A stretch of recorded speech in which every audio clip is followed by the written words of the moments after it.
So currently, as it stands under law, only men are subject to forced military conscription. It's 2025. Women have had the vote for over 100 years.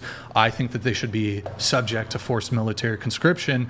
You would have to agree, given you're a feminist, that this would be equality between men and women.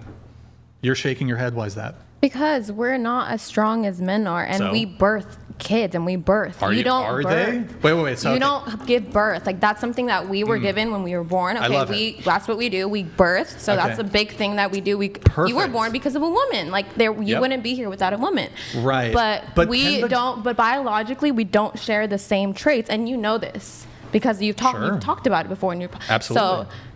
So why would you send a woman if men are stronger and biologically stronger and not like... Yeah, you're right. So that makes sense. And then women have their part with giving birth, and that's a huge thing we do, that men don't have to go through periods, being a woman in general. Who here, show of hands, who here has kids? So just curious. I'm a nanny. That's great. You so don't have kids. I take care of kids all the time. So she has a child. Perhaps we can exempt her. But none of y'all have any children, and we have multiple. We have, you're 32, you're 31, you don't have kids. Should we exempt them from military conscription? Again, she's 30 and we're 23. Okay, you guys are military age. Why? You guys don't have kids, so... Our country would lose if women ran... Well, I disagree. Women can absolutely... Now, I don't think women should be involved in frontline combat, but women can be part of the war effort. For sure. And my understanding is, in order to have one person in direct combat, it takes 10 other soldiers or people in the military in like support roles to be able to field one combat soldier. So you can be in the kitchen, in the military, you can be doing administration work, you can be doing whatever the support roles. Women are capable of doing those things. I just think it should be a choice for women. Yeah, why should it have to be a choice for the women? So if everyone just goes into the military, then we're literally, who's going to have children, and then we're going to go extinct. Not everybody, but not all men would get drafted in wartime.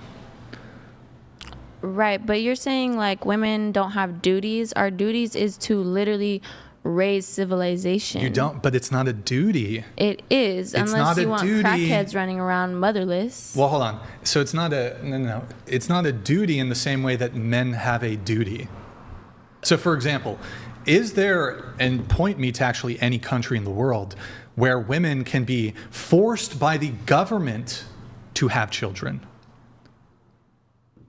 Can women in the United States be forced against their will to have children? Well, I don't know in what states this lies, where you get raped and you have to keep your kid. But women do have to, in some states they do. That's not a comparison. No, it is. No, because then the entailment would have to be that the government forces women to be raped. That's how I read it. Because why would I have to keep a kid that I got raped from? That makes no sense. Hold on, that wouldn't be forcing a... It'd be forcing the birth of a kid from... But you're getting off of... You're completely off track here. We're not having a conversation about abortion. We're having a conversation about the government forcing women to have children. That would... The entailment there wouldn't be, well, you must abort, rape... so you're forced to have that child. That's not a... That's kind of an incoherent comparison. I don't think so. Are you saying in the way where if there was a war, the duty for men would be for them to get drafted and the duty for women would be that they have to birth a child? Well, what I'm saying is, you guys are saying women have duties, and I'm saying they don't. So the government can force you to go to war if it wants to. The government can, and you guys are welcome to look up these videos. You can see them in Ukraine. You have military police abducting men in the streets, throwing them in a van, and then they ship them off to get some military training, and then they go fight on the front. There is no sort of corresponding, even in Ukraine, which is an inactive war, there's not some corresponding duty on the women like, okay, there's not like, it's not even like roses and daisies even. Like there's nothing that compels women by duty to have children. There's nothing, even war-torn Ukraine.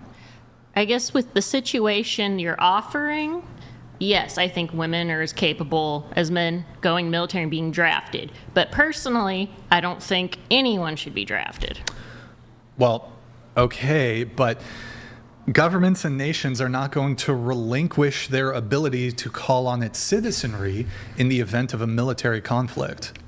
So we can say, there shouldn't be a draft, but I'm interested in looking at what currently is. So what currently is the case is that in almost every single nation in the world, there's male-only military conscription, male-only military draft. I think Israel, has drafts women. Maybe there's one other country. Otherwise, it's all men. All men. But speaking specifically about the USA, it's only men here. So you can say, well, I don't think that there should be a draft, but I feel like we should end the military draft as this sort of empty platitude, and it's basically just a waste of time and energy that would better be devoted to making it equal. I mean, wouldn't it, because the current thing in the U.S. right now is women aren't being forced to be in the military, so couldn't you just use that same argument to say, well, it's not a reality right now, so... Well, sure, it's plausible that you could relinquish men in this country from the obligation to be drafted. However, pretty much at any moment, even if for optics reasons, the United States government could say, you know what, we're just doing away with the draft.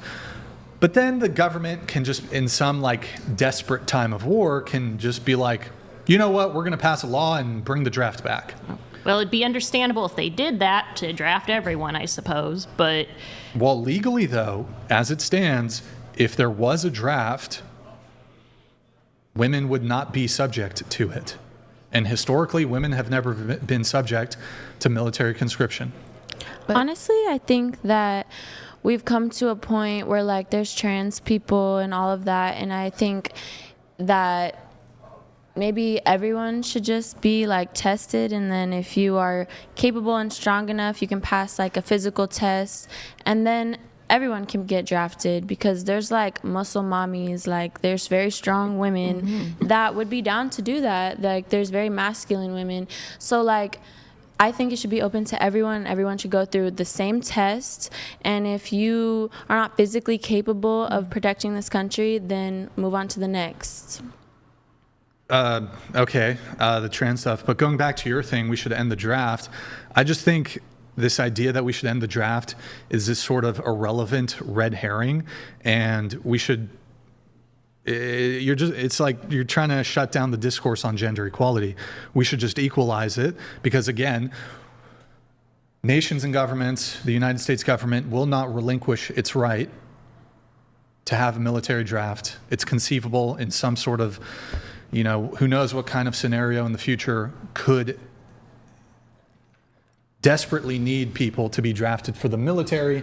I mean, what's the alternative, right? So let's talk about the draft briefly. I don't want to linger too long on the draft, but let me ask you this. What if we knew, this is a hypothetical scenario. Let's say China. We know with a foregone conclusion, we're predicting in, I don't know, a couple years, in a year, China's going to invade us. No offense. Sin. By the way, if China invaded Canada, would you side with China or Canada? Wouldn't I get deported? Well, just privately. You wouldn't have to would you? China. Wow. you'd, yikes. Okay. That's Are crazy. you from there? Pardon? Are you from China? Wait, do you ever want to become an American citizen? I've thought about it, maybe. Because of the better taxes. Question, if you became an American citizen and China invaded the U.S., would you side with the U.S. or China? China.